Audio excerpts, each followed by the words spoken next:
excellent summary. What did the Church have to give in order to get this understanding? Well, the Church perceives itself as a public body which just by being there provides tremendous security and peace to the state. How so? The understanding of the Catholic Church is that the truth is the truth of Jesus Christ, of God. Right. And by being anchored in this ultimate security, those who believe in it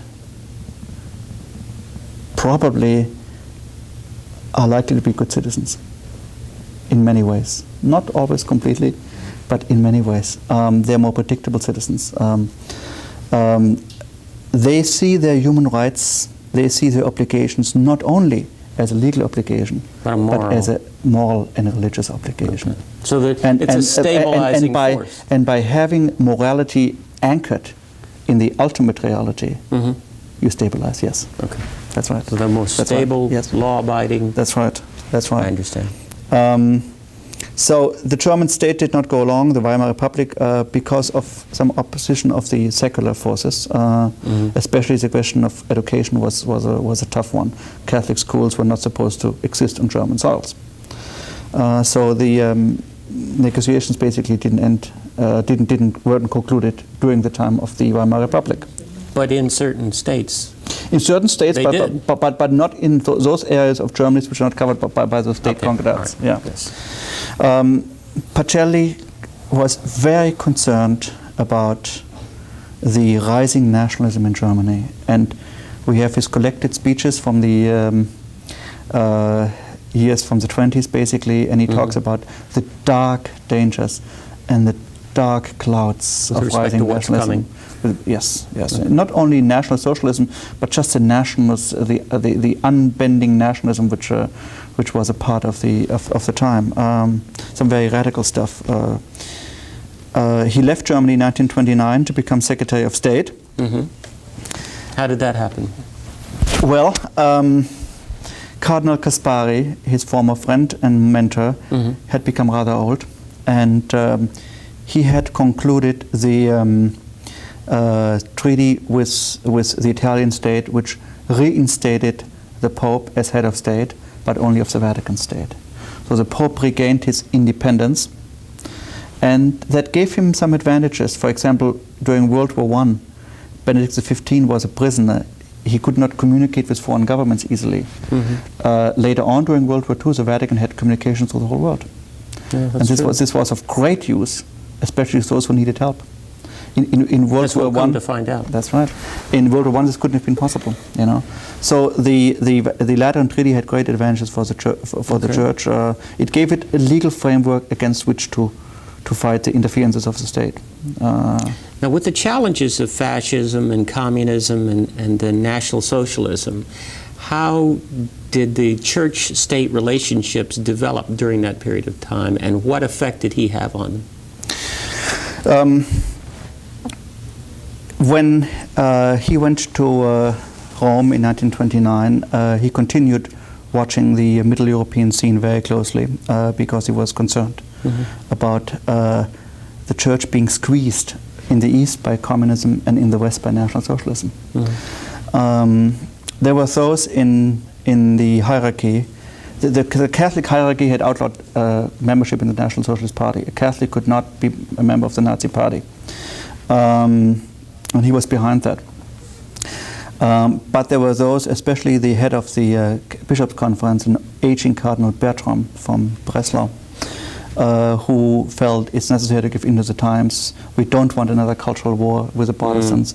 We want peace. And when Hitler took over, he was the first one to say, let's revoke this ban against National Socialism.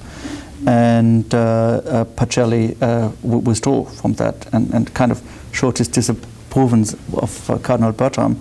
But at the same time, the Rome never interfered with national bishop conferences. If they wanted to do something in their country, for their country, Rome would normally not say no.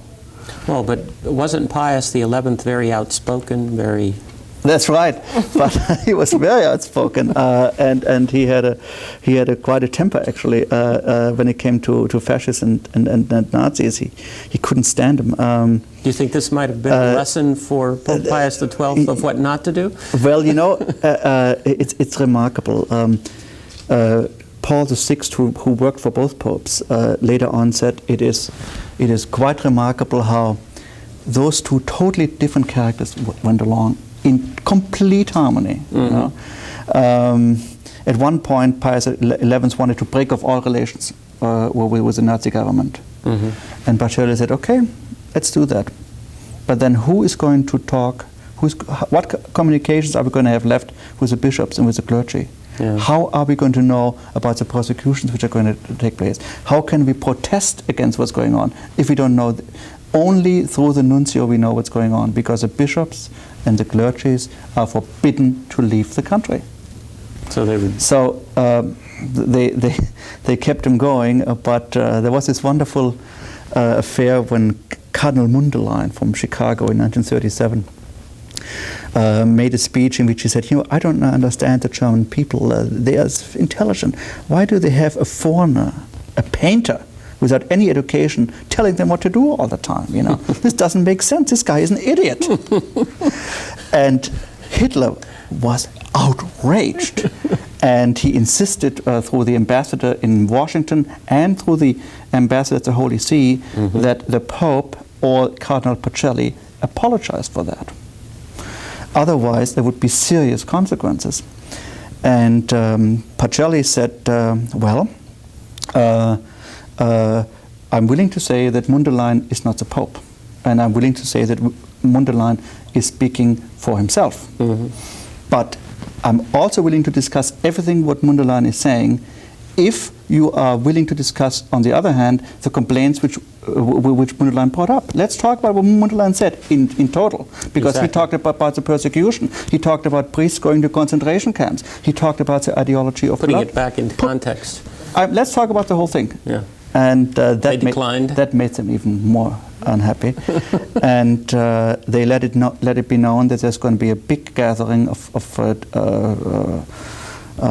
dignitaries at which Hitler will speak out against the Catholic Church, and especially they will reinvent those trials.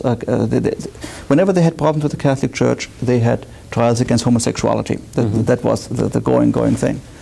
So the nuncio told Pacelli that they attacked the idol of Germany. And Pacelli talked to the Pope, and the Pope said, we stand by what we said.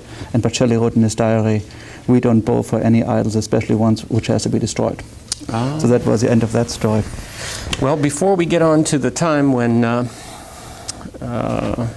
Pacelli becomes Pope Pius XII, I think we want to take a short break, and we'll be back to talk about Pope Pius XII's time as Pope, why him, why the first secretary in 300 years, talk about some of the first actions, the new orientation, the policies, priorities during the war years, and that sort of thing. And talk about the so-called silence. And end of the show. Yes. End of the show. Okay. Okay.